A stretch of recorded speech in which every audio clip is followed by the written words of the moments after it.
फेरि बिचमा केही प्राविधिक गडबडी भएको कारणले गर्दा अलिकति छुट्यो र म बताउँदै थिएँ रेक्स टिलरसनले चाहिँ दैनिक रूपमा उनको $1 लाख चाहिँ तलब थियो अरे भन्दाखेरि त्यो चाहिँ विशेष गरी कहाँबाट आयो भन्दा अमेरिकन कर्पोरेसन एक्सन वेल भन्ने र अलिकति फेरि यो के भन्छ कर्पोरेसनको पाटो पनि म अलिकति जोडिहाल्छु।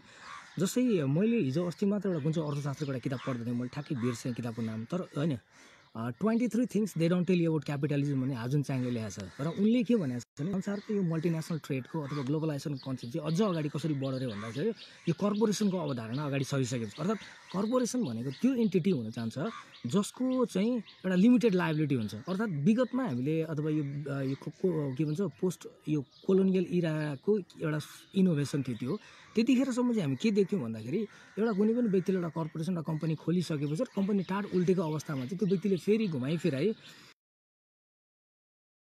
खण्डमा के भन्छ त्यो ऋण तिर्नुपर्ने अवस्था थियो। तर जब यो लिमिटेड लायबिलिटीको अवधारणा आइसकेपछि उसको कम्पनी जुन दर्ता छ र त्यो कम्पनी दर्ता भएर उसको त्यहाँको रिसोर्सले जे जति भेट्छ त्यसैको बलमा मात्रै अगाडि बढ्ने हो। त्योभन्दा बाहिर उसको व्यक्तिगत सम्पत्तिले त्यो कुरालाई भरपाई गर्नु पर्दैन भन्ने कुरा चाहिँ त्यहाँ दिएको थियो।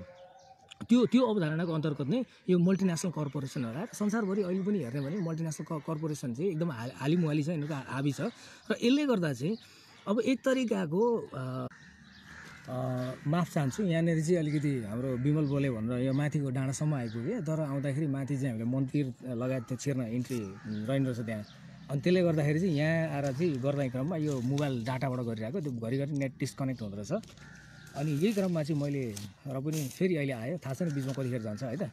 र म अघि के कुरा बताउँदै मै कन्फ्युज भएँ, राखेको भएन भनेपछि यतिको भयो विमल ब्रो, यतिको भइरहेछ।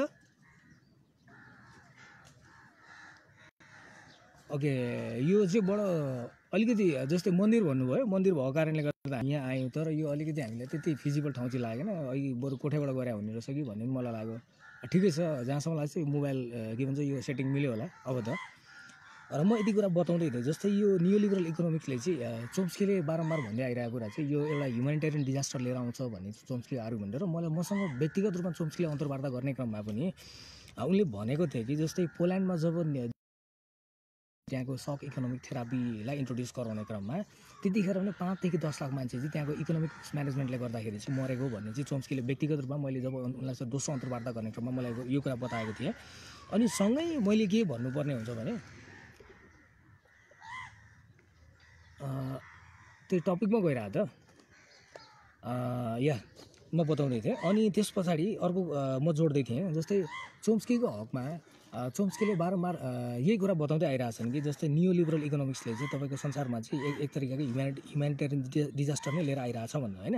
र अर्को कुरा फेरि मैले जोड्नुपर्ने हुन्छ जस्तै अहिलेसम्म त्यो सोभियत युनियनको डिसमेन्टल पछाडि त्यहाँनिर ल्याएर हेर्ने हो भने पनि जस्तै चोम्स्कीले उनको किताब छ world order old and new भन्ने किताब, त्यहाँ चाहिँ के लेखेका छन् भन्दाखेरि पोल्यान्डको कुरालाई लिएर फेरि उनले जोडेका छन्।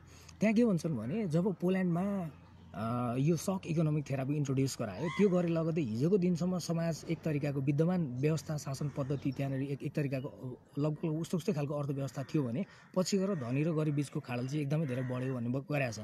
र इभन त्यो एफडिआई भन्छ फरेन डाइरेक्ट इन्भेस्टमेन्टको कुरालाई पनि जस्तै नाओमी ग्लेनले उनको किताब छ एउटा त्यो सक डक्ट्रिन भनेर, सक डक्ट्रिनमा यो माओ त्सेतुङको पालामा जब जुन तरिकाले त्यो एउटा इकोनोमिक मोडालिटी थियो त्यसलाई डिनाइ गरेर चाहिँ पछि गएर फेरि एउटा यो देङ सियाओपिङको त्यो एफडिआई के भन्छ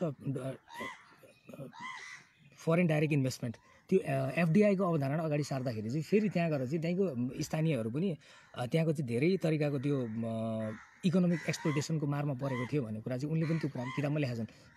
यो कुरा हामीले याद गर्नुपर्छ। र सँगै अर्को कुरा के भने चोम्स्कीले सबभन्दा बढी फोकस गर्ने भनेको चाहिँ यो इन्टरनेसनल आर्सेनल हो। जस्तै 2008 र 10मा समथिङ मैले ठ्याक्कै बिर्सेँ, तर कति बिलियन डलरको चाहिँ इन्टरनेसनल आर्म्स ट्रान्जेक्सन गर्यो भने चाहिँ एउटा त्यो किताब छ उनको होप्स एन्ड प्रस्पेक्ट्स भन्ने, त्यो किताबमा एउटा डाटै देखेँ मैले, त्यो ठ्याक्कै अलि सम्झिन सकिनँ। तर त्यहाँ पनि हेर्दा देखिन्छ कि फेरि घुमाइ फिराइ प्राइभेटाइज प्रफिट सोसियलाइज लस भन्ने कुराहरू आउँछ। जस्तै अलिकति अगाडि एउटा एन्ड्रु फेन्स्टाइन भन्ने दक्षिण अफ्रिकाको पूर्व सांसद हुनुहुन्छ, उहाँले चाहिँ एउटा अन्तर्वार्ता दिनुभएको थियो मैले हेर्दै थिएँ। र उहाँले के भन्नुभएको थियो भन्दाखेरि संसारको सबैभन्दा महँगो विमान भनेको चाहिँ F-35 हुन जाँदो रहेछ। त्यो विमानको लागि $1.5 ट्रिलियन चाहिँ खर्च गरेर, र त्यो एकचोटि होइन, दुईचोटि होइन, 40औं पटकसम्म एप्लाई गर्दाखेरि पनि फेल खायो। र फेल खाइसकेपछि अन्तिममा त्यो विमान भनेको अहिलेसम्मको निक्लेको सबैभन्दा बढी चाहिँ खर्च गरिएको विमान आउँछ। र दुर्भाग्यवश किन त्यत्रो खर्च गरेर त विमान त बनायो, तर विमानले काम गर्दैन, जुन चाहिँ त्यो अमेरिकन सरकार आफूले स्वीकार्छ। र त्यो चाहिँ कसले गरेको खर्च थियो भन्दाखेरि जनताले, कमन अमेरिकन सिटिजनले चाहिँ जुन कर तिरेको थिए, त्यही करको बलमा नै त्यो विमान बनाएको थियो। र अहिले फेरि अब भनेको 1.5 trillion is a big sum of money. र फेरि हामीले यता हेर्नुपर्छ, अहिले कोरोना क्राइसिसलाई लिएर चाहिँ हामी जुन तरिकाको चाहिँ यो अहिले संसारमा एउटा कहर भोगिरहेको छ, अमेरिकन सरकारले चाहिँ एन्टी फेन्स्टाइनकै तथ्याङ्कले लिँदाखेरि सायद मलाई लाग्छ $11 बिलियन चाहिँ इन्भेस्ट गरेको छ। र तपाईँ सम्झिने एउटा बेसिक ह्युमन एउटा हेल्थ केयरको कुरालाई $11 बिलियन, र उतातिर फेरि तपाईँको एउटा वेपन ट्रान्जेक्सन अथवा वेपन बनाउनको लागि 1.5 ट्रिलियन भने कति ठुलो हो। र अहिले पछिल्लो चरणमा चोम्स्कीले बारम्बार भन्दै के आइरहेछन् भन्दाखेरि संसारको अर्थव्यवस्था फेल खाइरहेछ, र यो चाहिँ अहिले कोरोना क्राइसिसले देखायो भने चाहिँ उनले उदाहरण के दिएका छन् भन्दाखेरि अमेरिकामा यो सामान्य भेन्टिलेटरको अभाव हुनु, सामान्य मेडिकल केयरहरूको अभाव हुनु, यो कुराले चाहिँ धेरै ठुलो क्राइसिस ल्याइरहेको छ भन्ने उनको ठहर छ। र अर्को फेरि जस्तै हामीले यो गर्न सक्छौँ, 2012मा निक्लेको एउटा किताब छ थोमस पिकेटीको क्यापिटल इन 21st सेन्चुरी भन्ने। त्यो किताबलाई हामीले हेर्दाखेरि पिकेटीको एउटा आर्गुमेन्ट के छ भन्दाखेरि त्यतिखेर त्यो एउटा ग्रोस डोमेस्टिक प्रोडक्ट संसारभरि निकालेर हेर्दाखेरि एकजना व्यक्तिको भागमा चाहिँ €760 प्रति महिना हुन आउँदो रहेछ औसतमा। जबकि 2015को वर्ल्ड ब्याङ्क रिपोर्टको जिम यङ किमले एउटा रिपोर्ट, वर्ल्ड ब्याङ्क रिपोर्टमा चाहिँ अगाडिपट्टि एउटा के भन्छ इन्ट्रोडक्सन लेखेको छ। त्यहाँ के लेखेको छ भने today we have around 2 billion people who live under the income of less than $1.25 a day भनेको छ।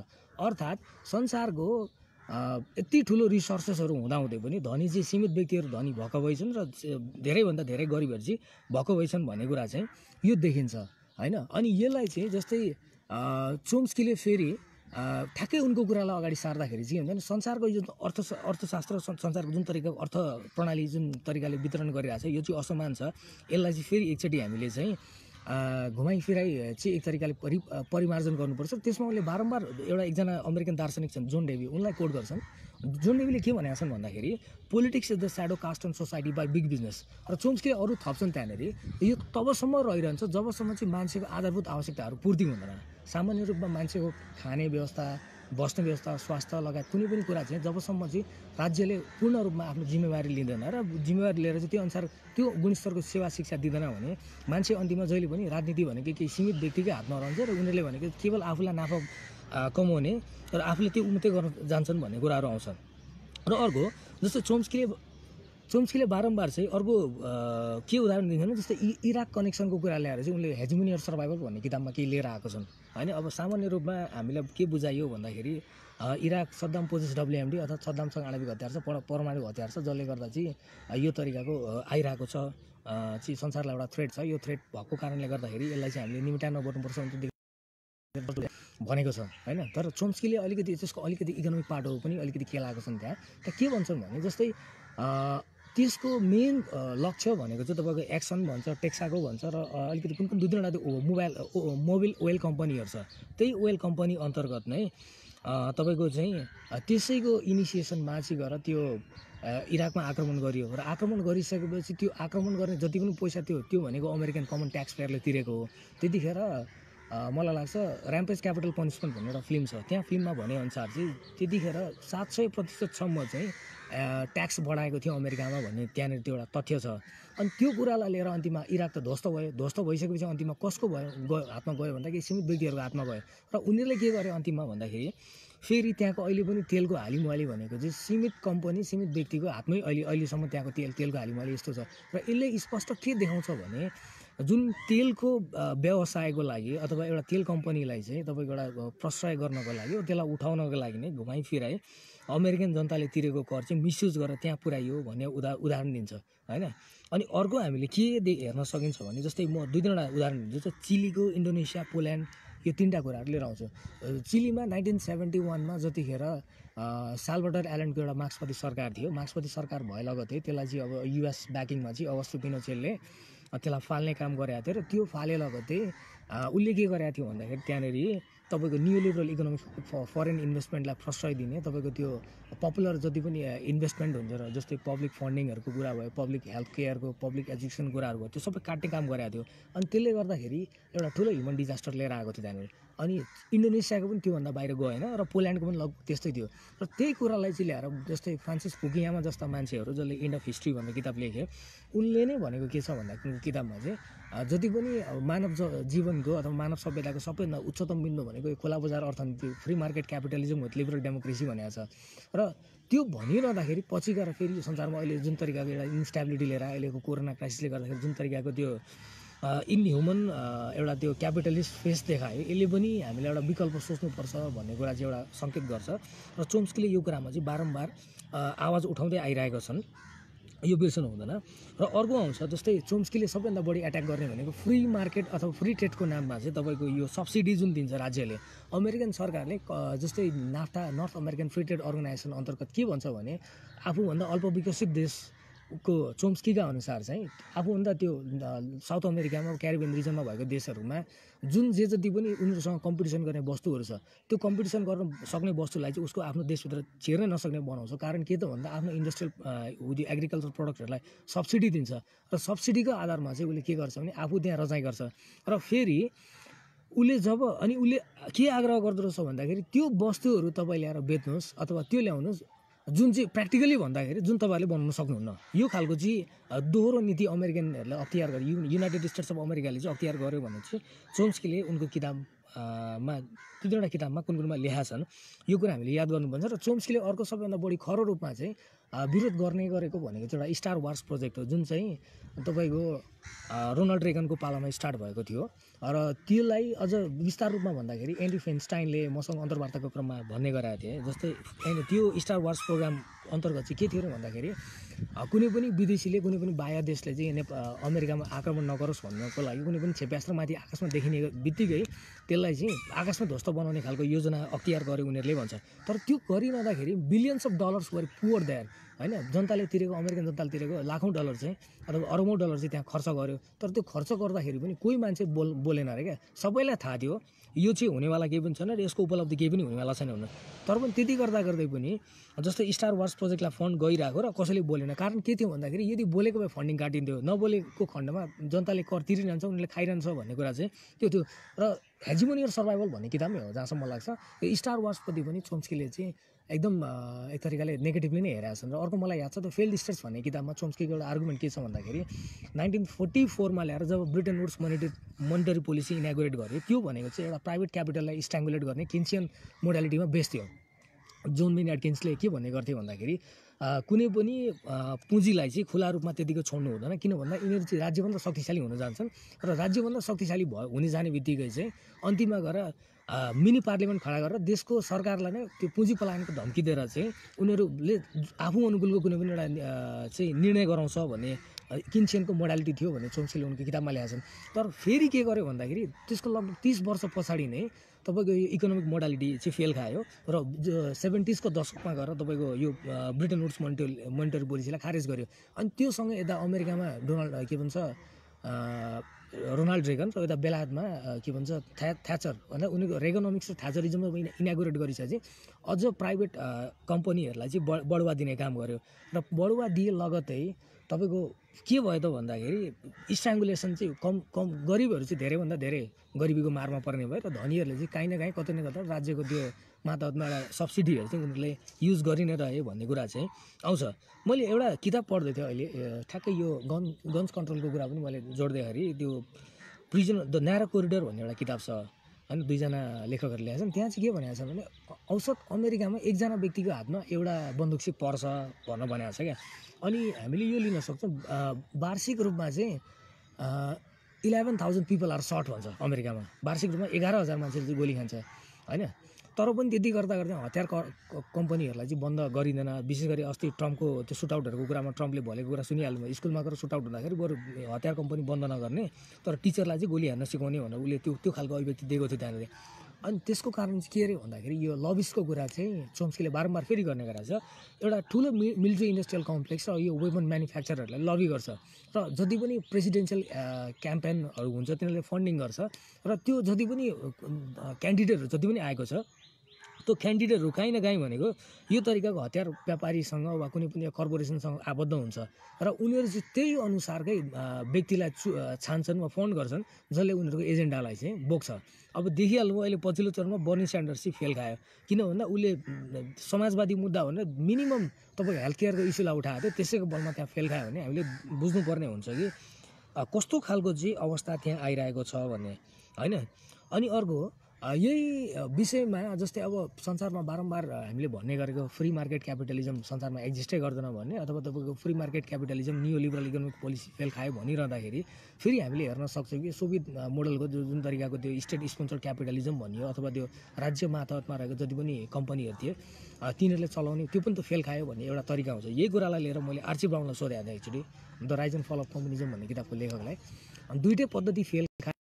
अब के हो त भन्दाखेरि चाहिँ उनले सोसियल मार्केट सिस्टम भनेको थियो, अर्थात् जर्मनी, स्विडेन, नर्वे, डेनमार्कतिर चाहिँ जुन तरिकाको बजार व्यवस्थापन छ त्यसलाई चाहिँ सोसियल मार्केट सिस्टम भनेर उनले भनेको थियो। त्यहाँ चाहिँ के गर्दैन, बजार खुला छोडिन्छ, तर बजार खुला छोडिँदै गर्दाखेरि राज्यको मातहतमा पुरै हुन्छ त्यो प्राइस कन्ट्रोल जुन यो फ्री मार्केटवालाहरूले जसरी भन्छ यसलाई खुला छोड्नुपर्छ, बजारले आफै मूल्य तय गर्छ भन्ने त्यो कुरालाई चाहिँ उनीहरूले ठाडै डिनाइ गर्छ। राज्यले स्ट्याङ्गुलेट गरेर हुन्छ, राज्यले इन्भिजिलेसन गरिरहेको हुन्छ र त्यो गरेसँगै अर्को के आउँछ भने त्यो गरिरहँदाखेरि धनीले जति पनि पैसा कमाउनु पाउँछ उसले लिन्छ र त्यसलाई प्रोग्रेसिभ ट्याक्सेसन भन्छ। जसले जति बढी पैसा कमाए त्यही अनुसार उसलाई कर लगाएर चाहिँ त्यो उठेको कर चाहिँ तपाईँको सामाजिक सञ्जाल के भन्छ सोसियल वेलफेयर फन्डिङ, तपाईँको शिक्षा, स्वास्थ्य, न्युट्रिसनको जस्तो रोजगारी प्रोग्रामहरूमा जसरी त्यो खनाएर चाहिँ त्यसलाई एक तरिकाको ब्यालेन्स गर्यो भनेर भन्छ। र अलिकति अगाडि मैले डकुमेन्ट्री हेर्दै थिएँ, त्यहाँ के भनेको थिएन, औसत हाम्रो जस्तो मुलुकमा चाहिँ एउटा भिखारी अथवा एकदम हरितन्दम एउटा परिवारबाट उठेको मान्छेलाई चाहिँ माथि उठ्नको लागि आर्थिक रूपमा अलिकति विपन्न बन्न 10 पुस्ता लाग्छ भने डेनमार्क जस्तो त्यसमा चाहिँ 3 पुस्ता माथि उठ्छ भन्दा त्यसको कारण के त भन्दाखेरि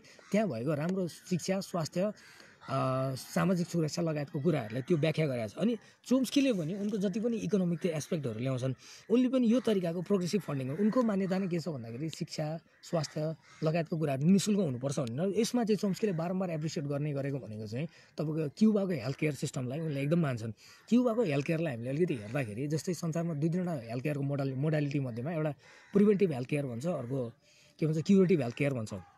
फिडेल क्यास्ट्रो सत्तामा आइसकेपछि उनको जति पनि डक्टरहरूले धेरैले देश छोडेर गए र अन्तिममा उनले के नीति अङ्गीकार गरे भन्दाखेरि क्युरेटिभ प्रिभेन्टिभ हेल्थ केयर, अर्थात् मान्छेलाई रोग लागेर उपचार गर्नुभन्दा रोग लाग्नु अगाडि नै उनलाई उपचार गर्ने, उनको शरीरमा भइरहेको विकारलाई पत्ता लगाउने र त्यही अनुसार उपचार गर्दै गयो भने चाँडोभन्दा चाँडो चाहिँ उपचार गर्न सकिन्छ र एकदम विश्वसनीय पद्धति र कम खर्च हुन्छ भन्ने त्यो थियो।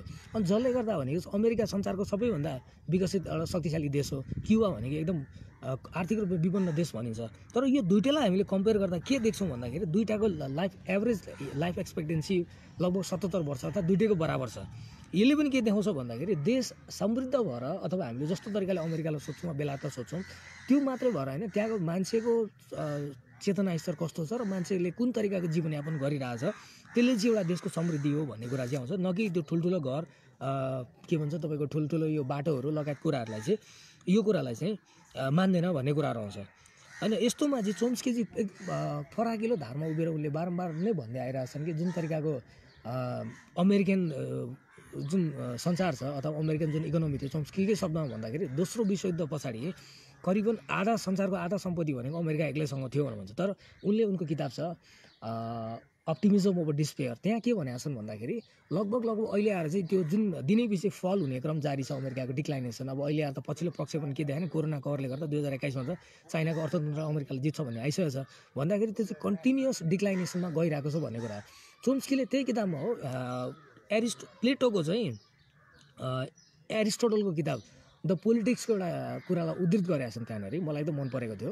जस्तै एरिस्टोटलले के भनेका छन् भन्दा धनीहरू जहिले पनि गरिबको सम्पत्तिप्रति के अरे गरिबहरू चाहिँ जहिले पनि धनीको सम्पत्तिप्रति आक्रामक हुन्छन् र त्यसले चाहिँ गर्दा उनीहरू जहिले पनि एक तरिकाको एउटा दुश्मन जस्तो व्यवहार गर्छन् र त्यो होस्टिलिटी त्यो जुन दुश्मनी छ त्यो दुश्मनीलाई कम गर्नको लागि धनीले गरिबलाई चाहिँ न्यूनतम शिक्षा सुविधा लगायतको कुराहरूमा खाना आवास लगायतको कुराहरूमा मात्रै पनि धनीले अलिकति एउटा मिनिमम न्यूनतम खालको पनि एउटा केही व्यवस्था गरेमा यो होस्टिलिटी धेरै कम भएर जान्छ भनेर चाहिँ भनेका छन्। तर फेरि चोम्स्कीलाई ल्याउँदा के हुन्छ भने अमेरिकन सरकार अथवा यो संसारको कुनै पनि पुँजीवादी भनेको सरकारले चाहिँ के गर्छन् उसको मातहतमा शिक्षा स्वास्थ्य लगायत त हुँदैन तर आर्मी पुलिस अवश्य हुन्छ र उसले के गर्छ भने कुनै पनि एउटा गरिब मान्छे बाटामा उत्रियो अथवा उसले त्यसको विरोधको एउटा प्रतिरोधको स्वर उसले उठायो भने घुमाइफिराइ उसले के गर्छ भने त्यसलाई त्यो दमन त्यो प्रतिरोधको आवाजलाई दमन गर्छ र आफू अनुकूलको राज्य व्यवस्था सञ्चालन गर्छ भनेर भन्छ। इभन चोम्स्कीले त्यही किताबमा एउटा साइट गरेका छन्, युनेस्को आर्टिकल 25 के भनेर छ भने राइट टु फुड भन्ने कुरा रहेछ त्यहाँ। अनि त्यो राइट टु फुड भन्ने कुरालाई चाहिँ रिजेक्ट गर्ने अथवा त्यो घोषणापत्रमा साइन नगर्ने चाहिँ एउटा अमेरिका पनि रहेछ भन्ने देखाउँछ। यसले पनि त एउटा स्पष्ट मोडालिटी के छ भने लगभग व्यापारी एउटा मोडालिटी छ अमेरिकामा, त्योभन्दा बाहिर छैन। र फेरि म व्यापारीकै एउटा कुरा गर्दाखेरि मैले ठ्याक्कै जोडिहाल्छु। द न्यारो कोरिडोर भन्ने किताब छ, त्यो दुईजना लेखकले लेखेको। त्यहाँ चाहिँ के भनेको थियो भन्दा एउटा ठ्याक्कै ल छ, लिङ्कनको पालामा 1862 चाहिँ पेसिफिक रेलरोड एक्ट भन्ने रहेछ।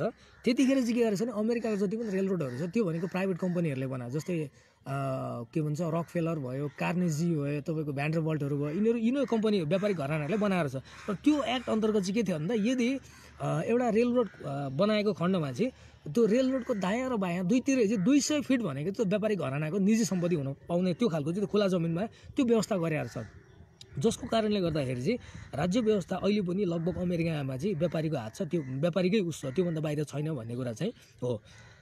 अनि सँगै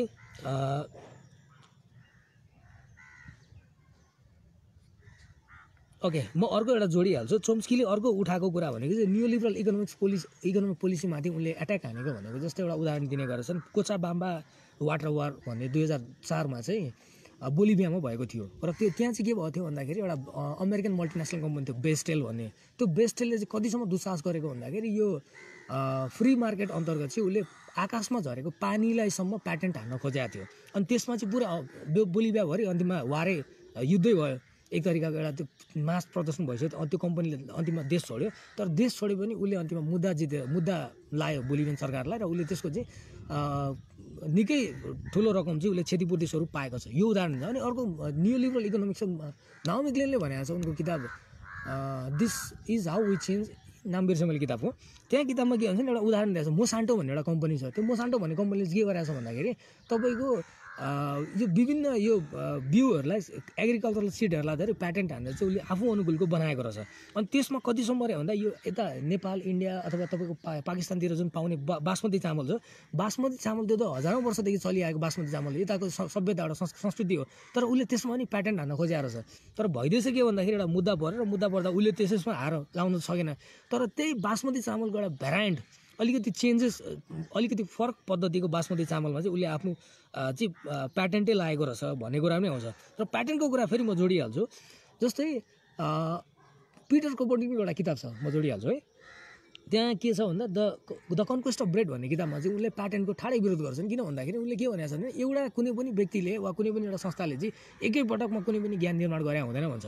एउटाले एउटा कुरा निकाल्छ, अर्कोले त्यसमा थप्दै जान्छ भन्दाखेरि अहिलेको जस्तै हाम्रो अहिलेको यो के भन्छ एउटा कुनै गाडीलाई नै हामीले हेर्ने भने त त्यो त सुरुवात त एउटा चक्काको आविष्कार भएको छ। त्यहाँ चक्काबाट सुरु हुँदै हुँदै त्यसमा विभिन्न त्यो मेसिनहरू थप्दै थप्दै अहिलेको यो लेभलमा ल्याएको छ भने कुनै एउटा कम्पनीले निष्प्रवाह रूपमा चाहिँ उसले प्याटेन्ट भन्दाखेरि त्यो त अन्याय हो भन्ने कुरा आउँछ। किनभने एउटा व्यक्तिले वा एउटा कम्पनीले वा एउटा समूहले मात्र त्यो कुरा निकाल्दैन। त्यसमा त ज्ञान भनेको त पुस्तौँदेखि छरिँदै आएको हुन्छ, र त्यसलाई चाहिँ प्याटेन्ट लाउनु आफैमा त मूर्खता हो भनेर चाहिँ उसले त्यो क्लेम गरेका छन्।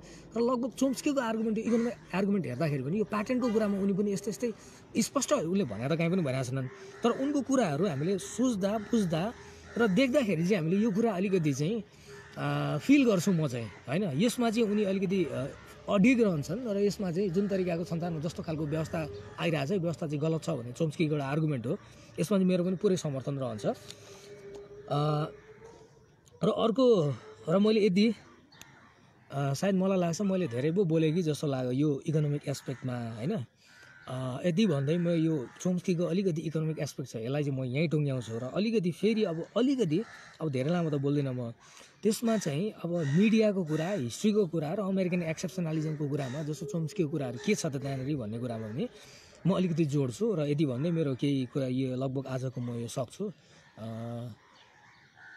ओके, र म अर्को जोड्न खोजिरहेको थिएँ मिडियामाथि। अघि मात्र म एउटा किताब हेर्दै थिएँ चोम्स्कीले लेखेको म्यानुफ्याक्चरिङ कन्सेन्ट भन्ने। अनि त्यो चाहिँ चोम्स्की र एडवर्ड एस हर्मन दुईजनाले लेखेको संयुक्त लेखन हो त्यो किताब। अनि यो दुइटै किताबमा चाहिँ के छ भने दुवैजनाले चाहिँ आर्गुमेन्ट कस्तो गरेका छन् भन्दाखेरि यो मिडिया भनेको कुनै पनि एउटा कर्पोरेसन हाउसले चलाएको हुन्छ भन्ने हो, होइन। जस्तै एउटा अहिले आएर विशेष गरी विज्ञापन भन्ने कुरा जब आयो, विज्ञापन आइसकेपछि यो कुनै पनि पत्रिकाहरू अथवा निक्लिने क्रममा चाहिँ प्रिन्ट मिडियामा धेरै सजिलो भयो। इभन हाम्रो ब्रोडकास्टिङको अहिलेको जमानामा हेर्दाखेरि नि त्यो धेरै नै सस्तो पर्न गयो। किन भन्दाखेरि कर्पोरेसन हाउसहरूले चाहिँ तपाईँको पैसा फन्ड गर्छ, जसले गर्दा अहिले हामीले नेपालमा पनि हामी हेर्न सक्छौँ। जस्तै उसको हकलाई लिएर एउटा कान्तिपुर अथवा एउटा नयाँ पत्रिका अथवा अन्नपूर्ण पोस्ट कुनै पनि पत्रिका नै छाप्नेको कस्ट हेऱ्यो भने हामीलाई मलाई लाग्छ 20-30 रुपियाँ पर्छ त्यो। तर हामी 5 रुपियाँ 10 रुपियाँ पाइरहन्छ। त्यो किन भन्दाखेरि त्यसलाई कुनै न कुनै प्रत्यक्ष परोक्ष रूपमा चाहिँ एउटा मिडिया हाउस सब विज्ञापन दिइरहेको हुन्छ र त्यही विज्ञापनले कस्ट घटाएको हुन्छ। र सबैभन्दा ठुलो कुरा चाहिँ मिडिया यो कारणले चल्या हुन्छ, त्यसले गर्दाखेरि उनीहरू स्वाधीन रहन सक्दैन र कुनै पनि एउटा व्यापारिक घराना वा कुनै पनि एउटा कर्पोरेसन जसले मिडियालाई फन्ड गरिरहेको हुन्छ, त्यो फन्ड गरिरहेको कम्पनीले चाहिँ आफू अनुकूलको न्युज ल्याउँछ भन्ने कुरा चाहिँ चोम्स्कीको आर्गुमेन्ट छ। र चोम्स्कीले त्यो प्रिन्ट मिडियालाई लिएर उनले चाहिँ पेपर कस्ट भनेका छन्। यदि यो विज्ञापन आउनुभन्दा अगाडिसम्म पेपर कस्ट एकदम हाई हुन्थ्यो र एउटा पत्रिकाको मूल्य धेरै हुन्थ्यो। तर जब विज्ञापनको अवधारणा आइसकेपछि सस्तोमा मान्छेले चाहिँ धेरै तरिकाको चाहिँ पत्रिकाहरू लिएर आउन थाल्यो अनि त्यसले अहिले संसार खाइरहेको छ भन्ने चोम्स्कीको आर्गुमेन्ट हो। अनि त्यसमा चाहिँ अब यो गरिरहँदाखेरि अनि त्यो मिडिया जब एउटा कुनै पनि व्यापारिक घरानासँग चाहिँ सम्बन्धित हुन्छ, उसको विज्ञापनले चल्छ भने उसले कहिले पनि त्यो तरिकाले चाहिँ तपाईँको के भन्छ काम गर्दैन अथवा के भन्छ त्यो चाहिँ अलिकति निष्प्रभा अथवा कुनै पनि बायस नभइकन अथवा निष्पक्ष समाचार चाहिँ त्यसले दिँदैन भन्ने उनको आर्गुमेन्ट हो। र उनले त्यो किताबमा धेरैवटा उदाहरणहरू दिएका छन्। जस्तै ला ब्रेन्साको उदाहरण दिएका छन्, एउटा पत्रिका हो, अथवा CNN BBC को वासिङ्टन पोस्टको होइन कुन तरिकाले चाहिँ कसरी चाहिँ संसारमा भइरहेको घटना के थियो, अमेरिकन प्रशासनले के गरिरहेको थियो, मिडियामा न्युज के आयो भन्ने कुराहरू हामी लिन सक्छौँ। अनि अर्को कुरा जस्तै मिडियालाई चाहिँ उनले धेरै ठाउँमा चाहिँ के भन्ने गर्छन् कति केसमा, जस्तै कुनै पनि शासकको मुखपत्र वा प्रोपोगान्डाको रूपमा उनले लिने गरेका छन्। यो प्रोपोगान्डा चाहिँ काहीँ न काहीँ कतै न कतैबाट जस्तै एउटा एक्जिस्टिङ थ्रेटलाई एउटा अगाडि सार्ने र त्यसैको बलमा आफ्नो शासन चलाउने भन्ने छ। जस्तै उनले त्यहाँ के भनेका छन् भन्दा यो प्रोपोगान्डालाई सबभन्दा बढी मलजल गर्ने काम चाहिँ त्यो पोस्ट के भन्छ प्री सोभियत अथवा के भन्छ सोभियत इराको बेलामा निक्लेको किताब 86 जस्तो लाग्छ। त्यो क्रममा चाहिँ उनले के भनेको थियो भन्दाखेरि त्यो किताबमा चाहिँ यो कम्युनिस्ट थ्रेटले चाहिँ सबभन्दा बढी मलजल गरेको थियो। अथवा कुनै पनि एउटा प्रोग्रेसिभ सरकार संसारमा कहीँ पनि निक्ल्यो त्यसलाई चाहिँ कम्युनिस्ट थ्रेट भन्ने, त्यसलाई दबाउने र त्यो दबाउने क्रममा त्यसलाई जस्टिफाई गरेर मिडियाको प्रयोग गर्ने र अन्तिममा के भन्छ डेमोक्रेसी भन्ने र सबै कुरा कम्युनिस्टहरूले यो गर्यो त्यो गर्यो भने त्यसलाई दबाउने काम गरेको थियो नि त। र त्यो किताब 86 मा ल्याएको थियो। तर अहिले मेरो पालामा अथवा 2020 मा ल्याएर मैले हेर्दाखेरि चाहिँ त्यही कुरालाई केमा एक्सटेन्ड गर्न सकिन्छ भन्दा कम्युनिस्ट थ्रेट नभएर अहिले आएर इस्लामिक थ्रेट भन्नु मिल्छ त्यसलाई होइन। जस्तो बिन लादेनको उदय भयो, कस्तो साइमल्टेनियस कुरा देखिन्छ होइन। हिजोको दिनसम्म 1991 भन्दा अगाडिसम्म हेर्ने भने जहिले पनि कम्युनिस्ट थ्रेट थियो। तर 91 पछाडि एउटा इस्लामिक फन्डामेन्टलिस्ट बिन लादेन त मऱ्यो, अल-कायदा रह्यो। अब अहिले आएर एक तरिकाको फेरि IS को एउटा थ्रेट क्रिएट गरिरहेछ। अब त्यही नगरेर तपाईँको अझ के गरिरहेको भने यो मिडिया प्रोपोगान्डालाई लिएर चाहिँ तपाईँको North Korea is a big threat to the human survival भन्ने कुरा दिइरहेको हुन्छ। चोम्स्कीले एउटा इन्टरभ्यूमा के भनेका छन् भन्दाखेरि ठ्याक्कै यो कोरियन पर्सपेक्टिभबाट ल्याएको छन्। त्यो एउटा वेबसाइटमा हामीले हेर्दाखेरि मैले भेटेको थिएँ संसारको 93% जति 93% जति पनि WMDहरू छ त्यो सबै भनेको अमेरिकाको वा रसियाको छ। सबैभन्दा बढी रसियाको रहेछ, लगभग 7000 देखि लिएर 7200 को हाराहारीमा छ भने तपाईँको अमेरिकासँग 6800 देखि लिएर 7000 सम्मको हाराहारीमा छ भन्ने त्यहाँ लेखेको थियो। र त्यसमध्येमा ICBM भन्छ इन्टरकन्टिनेन्टल ब्यालिस्टिक मिसाइल, त्यो भनेको चाहिँ अमेरिकासँग ज्यादा छ भन्ने त्यहाँ लेखेको थियो। र त्यो लिस्टको अन्तिममा मैले हेर्दा उत्तर कोरियासँग 15वटा आणविक हतियार भनेर त्यहाँ देखाएको थियो। तर फेरि एन्ड्रु फेन्स्टाइनले अन्तर्वार्ता क्रममा मलाई के भन्नु भने नर्थ कोरियासँग चाहिँ इभन त्यो उसले प्रक्षेपण गर्दाखेरि त्यो DMZ कठाउने गरेको पनि आणविक हतियार छैन भनेर उसले त्यो भनेको थियो। तर यसरी विज्ञापन गरिन्छ मानिलियो नर्थ कोरियाले चाहिँ अहिले क्यालिफोर्नियामा अट्याक गर्छ त्यहाँ खरानी बनाउन लाग्यो भनेर यो तरिकाले व्याख्या गरिन्छ। अनि अब चोम्स्कीले के भनेको थियो त्यो इन्टरभ्यूमा भने जस्तै तपाईँको सिमानामा चाहिँ ल्याएर कुनै विदेशी सेनाले दैनिक रूपमा मिलिट्री परेड खेल्छ जो एकदम धेरै शक्तिशाली छ भने कुनै पनि देशलाई आवश्यकता त महसुस गर्छ आणविक हतियार विकास गर्न। उत्तर कोरियाले पनि गरेको त्यही हो भन्ने चाहिँ चोम्स्कीले एउटा इन्टरभ्यूमा कहीँ बताएको थियो कुरा मलाई ठ्याक्कै याद छ। अनि त्यही कुरालाई अब ठ्याक्कै हामीले जोड्दाखेरि भन्दा उत्तर कोरियाको बोर्डरमा नै हामीले हेर्छौँ भने करिबन 30,000 अमेरिकन सेना चाहिँ दक्षिण कोरियाको साइडतिर ल्याएर राखेको छ जो महिनौ जसो परेड त्यहाँ खेलिरहेको हुन्छ। अनि त्यति मात्र नभएर अमेरिका संसारको सबैभन्दा शक्तिशाली देश हो र उसले चाहिँ उसँग धेरैभन्दा धेरै आणविक हतियार छ र बारम्बार उसले चाहिँ ताल पर्दाखेरि उत्तर कोरिया नेतालाई मार्न खोजिरहेछ भने उसले पनि त के गर्छ भने आफ्नो सर्भाइभललाई एउटा थ्रेट खोज्छ, एउटा के भन्छ एक तरिकाको थ्रेट फिल गर्छ, त्यसैको बलमा त टिकिरहेको हो। र फेरि जानुपर्छ जस्तै NPT भन्छ न्युक्लियर नन प्रोलिफरेसन ट्रिटी भन्छ अर्थात् आणविक हतियार विकास नगर्ने भन्ने त्यो अवधारणामा त्योमा साइन गर्नेमा नर्थ कोरिया पनि एउटा थियो 1986 जस्तो 85 जस्तो लाग्छ। तर पछि 2003 मा गएर त्यसले त्यो कुरा चाहिँ त्याग्यो, त्यो बाट रिक्यान्ट गर्यो। र सँगै फेरि हामीले के बुझ्नुपर्छ भने इरान पनि थियो र त्यो पेपरमा साइन नगर्नेमा एउटा इजरायल थियो, एउटा इन्डिया हो र अहिले पनि पाकिस्तान पनि हो यिनीहरू। तर यिनीहरूको बारेमा कहिले पनि उठ्दैन जब यिनीहरूले आणविक हतियार बनाएर कहिले काहीँ परीक्षण गरेर हुन्छ। किन भन्दाखेरि अस भर्सेस देमको बाइनरी अपोजिसन छ, अर्थात् प्रो अमेरिकन पावरले जे गर्दा पनि सही हुने हुन्छ, एन्टी अमेरिकन भइसक्दाखेरि जहिले पनि उसलाई डेमोनाइज गर्नुपर्ने, ऊ संसारको लागि जहिले पनि थ्रेट हुनुपर्ने। यदि यही कुरा मान्दो हो त 2005 मा मोहम्मद अल बारादैले चाहिँ त्यतिखेर के गरेको थियो भन्दाखेरि एउटा न्युयोर्क टाइम्समा अपेड लेखाएको थियो, त्यसैको बलमा नोबेल शान्ति पुरस्कार पनि पाएको थियो उसले के भने जति पनि क्रुड फिसाइल, चोम्स्कीले लेखाएको छ उनको किताब वाट वी से गोज भन्ने किताबमा होला सायद, त्यहाँ लेखाएको छ क्रुड फिसाइल मेटेरियललाई चाहिँ संसारको युएन डिफेन्स कमिसनको अन्डरमा ल्याएर राखौँ, त्यसले गर्दाखेरि आणविक हतियार चाहिँ कसैले पनि विकास गर्दैन र त्यो गर्यो भने संसार धेरै शान्ति हुन्छ र कसैले ऊर्जाको लागि लिन्छ भने त्यसलाई पारदर्शी तरिकाले काम गर्यो भने यो ऊर्जा सङ्कट पनि टर्छ, आणविक सङ्कट पनि टर्छ भन्ने मोहम्मद अल बारादैको चाहिँ एउटा कथन थियो। त्यसले नोबेल शान्ति पुरस्कार पायो त्यो भनाइले। तर त्यो भनिरहँदाखेरि सबैभन्दा सुरुमा त्यही कुरालाई चाहिँ डिस्कार्ड गर्ने जर्ज डब्ल्यू बुश थियो, जो तत्कालीन त्यतिखेर अमेरिकन राष्ट्रपति थिए।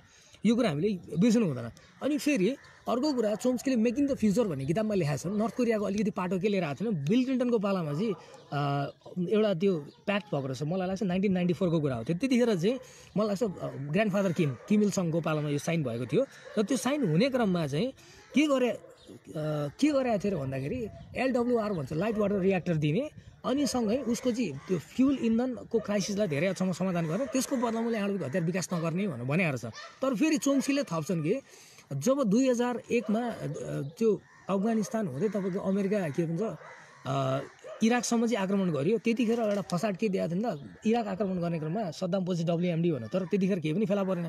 फेला नपरिसकेपछि त्यही क्रममा चाहिँ त्यही बाहनामा उसले नर्थ कोरियाले त्यो साइनबाट ब्याक सऱ्यो, त्यो ट्रिटीबाट ब्याक सऱ्यो र उसले आफ्नो सेक्युरिटीलाई फिल गरेर पनि उसले त्यो बनाउन थाल्यो। र बुसको रिजाइमले पनि लाइट वाटर रियाक्टर दिने भन्ने कुरा त कहिले पनि गरेन। र त्यो मात्र नगरेर 2011 मा निक्लेको द इम्पोसिबल स्टेट भन्ने त्यो चाको एउटा किताब छ, बुसलाई देवत्वकरण गर्ने हो त्यो मान्छे। तर उसले पनि के भनेको छ, जुन इन्धन क्राइसिस जुन नर्थ कोरियालाई गरेको छ समाधान गर्ने भनेको छ, तर त्यो चाहिँ 2011 सम्म त्यतिखेर किताब निक्लिँदाखेरि पनि इन्धन क्राइसिस समाधान गरेको थिएन, ढिलो भइरहेको थियो। अब 1994 गरेको साइनलाई चाहिँ 2011 पनि पारित गर्नु कहिले गर्नु त। अनि त्यसले गर्दा पनि त उत्तर कोरियाले त एउटा विकल्प चाहिँ अब सोच्न बाध्य हुन्छ, यो पनि हामीले। तर मिडियाले जहिले पनि बायस भएर लिन्छ। जस्तै अमेरिकामा एउटा भनाइ के छ भन्दाखेरि यदि एउटा अपराध भयो, त्यो अपराधलाई एउटा अश्वेतले गर्यो भने त्यो अपराधी हुन्छ, क्रिमिनल हुन्छ, श्वेतले गर्यो क्याप्रिसियस अथवा शङ्का हुन्छ, र टाउकोमा हिजाब लगाएको मुसलमानले गर्यो भने फेरि त्यो टेररिस्ट हुन्छ। त्यही बाहनाबाजीबाट, त्यही कुराबाट अहिलेसम्म हामीले हेर्दाखेरि पनि तपाईँको यही देखिन्छ होइन। अनि जस्तै 2014 मा हो क्या अक्टोबरमा अफगानिस्तानको कुन्दुजमा चाहिँ 42 जना मर्ने गरी अमेरिकन सोल्जरले बम हानेको थियो। अनि त्यो बम हान्ने मार्यो हो, लास्टमा प्रेसिडेन्ट ओबामाले के भन्यो, द्याट वाज अ मिस्टेक भन्न सक्यो। तर मिडियाभरि कहीँ पनि that was a heinous crime against humanity अथवा that was a terrorist act भनेर कहीँ पनि आएन। यसले के देखाउँछ भन्दाखेरि मिडिया पनि बायस छ र मिडियाले पनि जहिले पनि एउटा पाटालाई फेभर गरिरहन्छ र अर्कोलाई जहिले पनि के भन्छ उयो गरिरहन्छ। अनि त्यति मात्र नहो, जस्तो मिडियामा तपाईँ अहिले पनि विकिपिडिया लगायत कुनै पनि कुरा खोज्नु, त्यहाँ खोज्दा के हुन्छ नि, जस्तो कोरियन वार भनेर खोज्दा मैले एउटा रमाइलो कुरा के भेटाएको थिएँ भन्दाखेरि कोरियन वारको क्रममा चाहिँ चाइना र रसियाले चाहिँ they are the foreign powers and they were backing North Korea भनेको छ। अनि फेरि अमेरिकाको नेतृत्वमा करिबन 23वटा देश होला, 23वटा देशले चाहिँ साउथ कोरियालाई ब्याक गरेको छ। र उनीहरूको भाषाको त्यो भाषा यस्तो खालको छ कि अमेरिकन अथवा अरू कुनै पनि प्रो साउथ जति पनि कोरियन जति पनि त्यतिखेरको त्यो वारमा पार्टिसिपेट गर्ने जुन कुराहरू थियो त्यो सबै चाहिँ they were as if they were the native, तिनीहरू चाहिँ साउथ कोरिया उनीहरू फरेन भएन। तर जब अमेरिकनले अथवा के भन्छ यो के अरे यो रसियन वा चाइनिजले चाहिँ नर्थ कोरियनलाई ब्याक गर्दा त्यो वर द फरेनर्स भन्ने कुरा चाहिँ त्यहाँनिर त्यसरी व्यक्त गरिन्छ भने यो पनि त एउटा एक तरिकाको म्यानिपुलेसन नै हो नि त, योभन्दा बाहिर जान सकेको छैन होइन। यो कुरा मैले बारम्बार चाहिँ चोम्स्कीले भनेको कुरा बायसनेसको कुरा मैले फिल गर्थेँ र नभन्दै अस्तिको पाला जब जर्ज डब्ल्यू बुश सिनियर मर्यो, मरिसकेपछि मैले यो कुरा फिल गरेको थिएँ। मलाई याद छ 2013 मार्च 5 मा जब ह्युगो चावेज भेनेजुएलाको राष्ट्रपति मर्ने बित्तिकै अब संसारभरि एक तरिकाको राजनीतिक नेता दुवै खालको पाटो आउँछ। तर चावेज मर्दाखेरि एउटा भाष्य के थियो CNN ले देखाएको भन्दाखेरि चावेज मरेपछि को व्यक्तिहरू खुसी भयो त भनेर उसले एकदम सेलिब्रेट गरेको मान्छेहरू देखाइरहेको थियो। र त्यो मान्छेहरूले के भन्थ्यो भन्दाखेरि त्यो व्यक्तिहरू को खुसी भयो, के कारणले खुसी भन्दा एउटा तानाशाले चलाइरहेको थियो हाम्रो देश, अब यो मरिसकेपछि देशमा प्रजातन्त्र बहाली होला भनेर चाहिँ खुसी भएको भन्दा CNN ले त्यो के असन्तुष्ट भेनेजुएलनहरूलाई चाहिँ त्यहाँ देखाइरहेको थियो।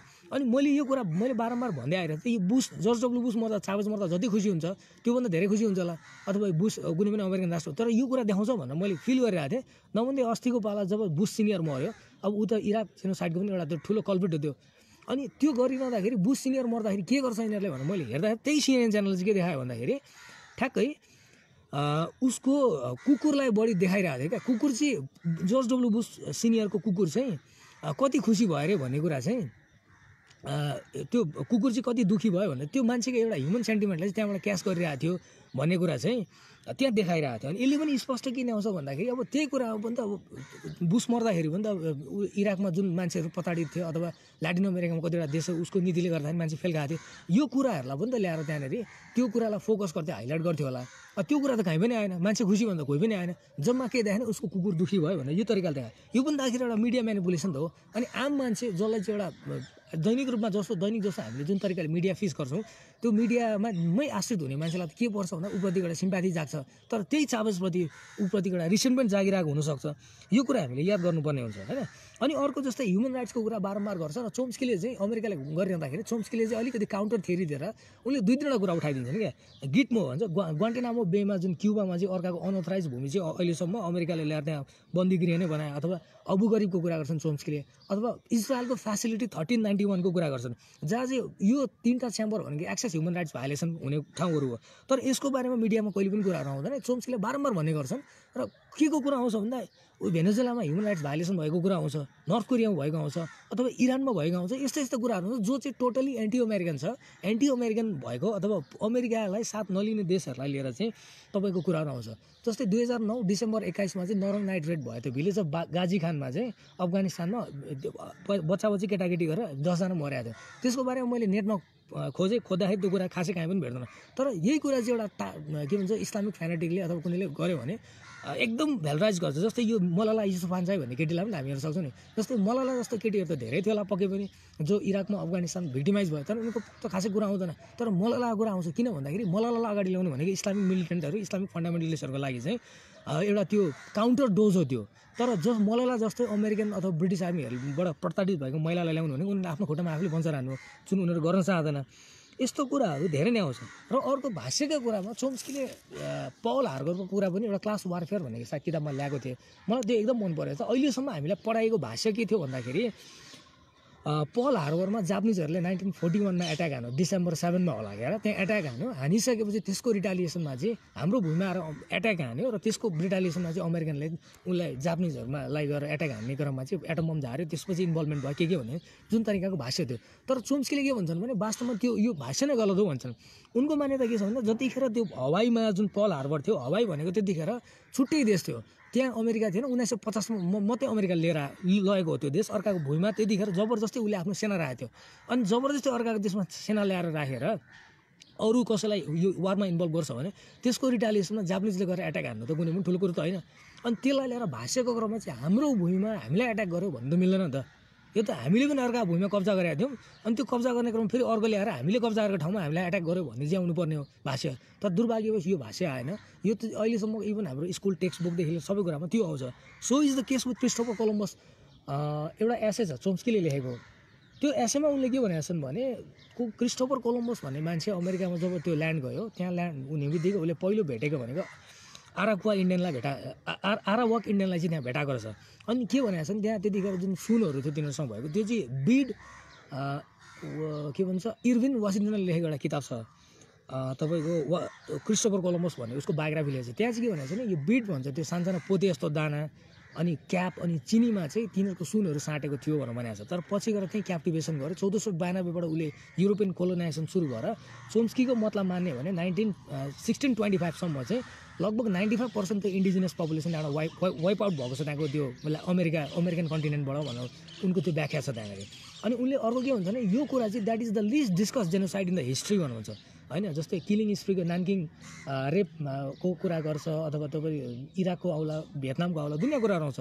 तर जुन युरोपियन सेटलरहरूले जुन तरिका कत्ल्याम गरेको थियो त्यसको बारेमा त संसार कहीँ पनि आउँदैन भनेर चाहिँ चोम्स्कीले त्योलाई पनि उजागर गरेको थियो। र इभन उनको भाष्य चाहिँ के छ भन्दाखेरि इभन डिस्कभरी भन्छ क्रिस्टोफर कोलम्बस डिस्कभर्ड अमेरिका भन्ने जुन तरिकाको भाष्य छ त्यो चाहे हवार्ड जिनले भनौँ या नोम चोम्स्कीले भनौँ यो कुरालाई ठाडै उनीहरू इन्कार गर्छन्। करिबन उनको चोम्स्कीकै त्यो आकलनलाई गर्दाखेरि करिब 10 करोड जनसङ्ख्या चाहिँ लगभग ल्याटिन अमेरिका र नर्थ अफ रियो ग्रान्डे गरेर करिब झन्डै 10 करोड जनसङ्ख्याको हाराहारीको त्यहाँ थियो भनेर भन्छ। तर उनीहरू त्यहाँ जाने बित्तिकै युरोपियन सेटलर्सहरू जाने बित्तिकै त्यहाँ किलिङ स्प्री सुरु भयो।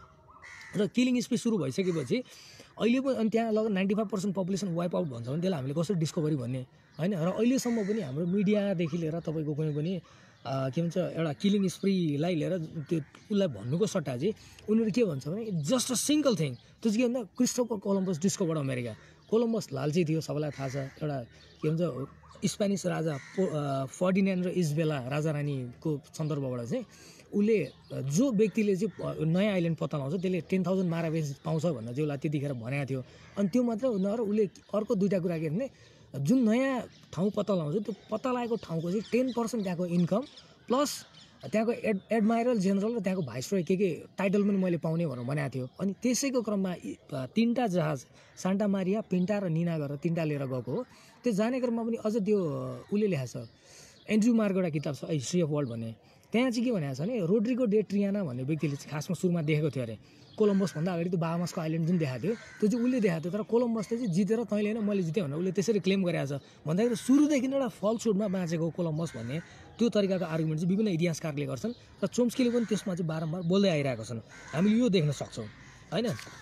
र अर्को जस्तै चोम्स्कीले अर्को जस्तो मिडियाकै कुरालाई लिएर पनि उनले शब्दलाई पनि शब्दको सेलेक्सनलाई पनि उनले एकदम ध्यान दिएर हेरेर हुन्छन्, भाष्यको कुरा गर्छन्। अर्को भाष्यको कुरा मलाई याद छ, चोम्स्कीले क्लास वारफेयर भन्ने किताबमा के लेखेछन् भन्दाखेरि तपाईँको एक्टिभ भोइसबाट प्यासिभ भोइसमा गइसक्दाखेरि कुराकानी चाहिँ बिग्रिन्छ अथवा धेरै कुरा जेनोसाइडहरूलाई पनि अन्तिममा त्यही शब्दले भाष्यले ढाकछप गरिन्छ भनेर चोम्स्कीले भनेका छन् त्यहाँ। र त्यसलाई राम्रो उदाहरण चाहिँ के लिन सकिन्छ भने जस्तै त्यो मैले एउटा आर्टिकलमा पनि लेखाएको थिएँ र सायद मलाई लाग्छ पोखरामा मैले कुरा भनेको थिएँ र अहिले पनि सान्दर्भिक छ त्यो। किन भन्दा स्यापियन्स भन्ने किताब छ युवल नोआ हरारीको, त्यहाँ के भन्छ in 1964 military dictatorship was establish in Brazil भनेर भनेको छ। जबकि त्यो कमन रूपमा बुझ्ने कुरा कि 1964 मा त्यो मिलिट्री डिक्टेटरसिप इस्टाब्लिस गर्नको लागि अमेरिका ठुलो हात थियो। तर अमेरिका भन्ने शब्द कहीँ पनि आउँदैन। डिक्टेटरसिप के हो त्यो देखाइयो होइन, तर कसले गरेर ब्याक त्यसको पछाडि को थियो त्यो देखाएन। त्यो किन भन्दाखेरि when active voice is converted to passive voice, एक्टिभलाई प्यासिभमा लगिसक्दाखेरि यसरी त्यो कर्ता गायब पार्छ भन्ने कुरा त्यहाँ उनको क्लेम छ। र यस्तो हामीले खोज्दाखेरि धेरै ठाउँ यस्तो भेटिन्छ। र चोम्स्कीको आर्गुमेन्ट के छ भन्दा यस्तो विभिन्न जेनोसाइडको जुन उदाहरणहरू छन् संसारमा, यो जेनोसाइडको उदाहरणहरू चाहिँ घुमाइ फिराइ अन्तिममा यस्तै भाष्यबाट सञ्चालित हुन्छ भन्ने गरेको छ। र अर्को हामीले लिन सक्छौँ क्युबामाथिको जुन नाकाबन्दी अमेरिकाले लगाएको अथवा भियतनाममा जुन गरेको आक्रमण त म भन्थ्यो, युद्ध त म भन्दिनँ, नरसंहार भन्छु। तर उनीहरू के भन्छ युद्ध भन्छ। र सामान्य बुझ्नुपर्ने कुरा के छ भने युद्ध भनेको दुईवटा बराबर शक्तिबीच खेलिन्छ होइन। मैले एउटा 5 वर्षको बच्चालाई गरेर कुटेँ अनि के गरेको भन्दा दुईजना झगडा गरेको भन्नु मिल्दैन नि त, त्यो त सिधा हेपेको कुटेको हो त्यो होइन। अनि त्यसलाई चाहिँ लडाइँ भन्नु मिल्दैन, झगडा गर्नु मिल्दैन। अमेरिकाले गरेको त्यही नै हो। अनि यस्तो यस्तो विविध कुराहरू छ। अर्को क्युबामाथि लगाउन सक्छ हामीले, इकोनोमिक ब्लकेट हो खासमा क्युबामा लगाएको। किन भन्दा अन्तर्राष्ट्रिय सन्धिले के भन्छ भन्दाखेरि जब दुई देशबीच युद्ध लडाइँ हुन्छ त्यतिखेर मात्रै एउटा देशले अर्को देशलाई चाहिँ नाकाबन्दी लगाउन सक्छ भन्ने कुरा। तर क्युबा र अमेरिका बिच कहिले पनि नाकाबन्दी के भन्छ लडाइँ त भएन। र अन्तिममा ड्वाइट डी आइजनहवरको पालामा डिप्लोमेटिक टाइज इन्ड गरेर लगाएको थिए। के गर्यो भन्दाखेरि उसले उसको पालामा चाहिँ गरेर इकोनोमिक ट्रेड इम्बार्गो भन्ने, इकोनोमिक ब्लकेट भन्ने ट्रेड इम्बार्गो भनेर अहिलेसम्म त्यसलाई चलाइरहेछ। र त्यति मात्र नभएर उसको एउटा हेजिमोनी कहाँ पनि देखिन्छ भन्दाखेरि डिप्लोमेटिक टाइज जति पनि क्युबासँग थियो त्यो सबै इन्ड गर्यो, सबै अन्त्य गर्यो। पछि ओबामाको पालामा 2009 मा मात्रै हो क्या होइन, 2014 हो ऊ क्युबा गएर अलिकति क्युबन त्यो के भन्छ एउटा क्युबामा अमेरिकन एम्बेसी खोल्यो, टाइजहरू इन्ड गरे। तर त्यो गरिरहँदाखेरि उसको जति पनि त्यो क्वान्टेनामाको भूभाग जुन 1903 मा उसले प्लाट अमेन्डमेन्ट अन्तर्गत 1902 होला क्या 2 मा प्लाट अमेन्डमेन्ट अन्तर्गत लिएको छ, त्यो चाहिँ रद्द नहुने भनेर भनेको छ र अहिलेसम्म रद्द भएको छैन। अब यसले पनि एउटा एक तरिकाको अमेरिकन हिपोक्रेसी विशेष गरी मिडियामा पुस्तकमा देखेको कुराहरू चाहिँ हामी देख्न सक्छौँ। यस्ता विविध आयाममा चाहिँ चोम्स्कीले बोल्दै आइरहेछन्, देख्दै आइरहेछन्। र यो सबै कुरालाई हामीले हेर्दाखेरि मैले के बुझ्छु भन्दा चोम्स्कीको एङ्गलबाट, चोम्स्कीको आधारबाट हामीले हेर्दाखेरि संसारको एक तरिकाको डेफिनेसन तपाईँ शैक्षिक क्षेत्रमा होस्, तपाईँको मिडियाको क्षेत्रमा होस्, अथवा इतिहास पढ्ने क्षेत्रमा होस्, अथवा अमेरिकन एक्सेप्सनली कुनै पनि देशको एउटा हेजिमोनीको कन्सेप्टमा होस्, वा इभन अर्थतन्त्रकै कुरामा गर्दा पनि हामीले चाहिँ एउटा संसारलाई चाहिँ एउटा ठुलो फ्रेमवर्क चाहिन्छ र यसलाई ठुलो रूपमा परिमार्जन गर्नुपर्छ भन्ने छ। नत्र भने यही तरिकाले गयो भने हामीले अहिले संसारमा रिसोर्सेसहरू टन्नै छ, भोकले कोही पनि मर्दैन संसारमा। तर दुर्भाग्य के भने संसारको जतिभन्दा जति सम्पत्ति चाहिँ एउटा सीमित व्यक्तिको हातमा भयो। अनि एउटा व्यक्ति चाहिँ पिएर जोसेफ प्रुदोले भनेका छन् नि प्रोपर्टिज थेफ्ट भनेका छन् होइन। त्यही रूपमा नै हामीले बुझ्नुपर्ने हुन्छ। यदि कुनै पनि व्यक्तिको हातमा चाहिँ बढीभन्दा बढी सम्पत्ति एकुमुलेसन हुन्छ नि त्यस एउटा व्यवस्था पद्धति नै गडबडी छ। र चोम्स्कीको सबभन्दा ठुलो फोकस भनेको चाहिँ यो पद्धति जुन छ यसलाई चाहिँ यसको विद्यमान समस्या जुन छ यो समस्यालाई हल गर्दै यसलाई जतिसक्दो शान्तिपूर्ण तरिकाले चाहिँ एक तरिकाले एउटा समतामूलक होइन समानतामा आधारित समाजको व्यवस्था गर्नुपर्छ, जहाँ चाहिँ कोही अशिक्षित नहोस्, कोही रोगी नहोस्, कोही भोकै नहोस् भन्ने कुरा छ। र साथीहरू मैले यदि भने यहाँभन्दा धेरै भन्छु जस्तो मलाई लागेन। सायद म मेरो शब्द यही नै टुङ्ग्याउँछु होला। विमल ब्रो मैले टुङ्ग्याउँदा हुन्छ नि होइन?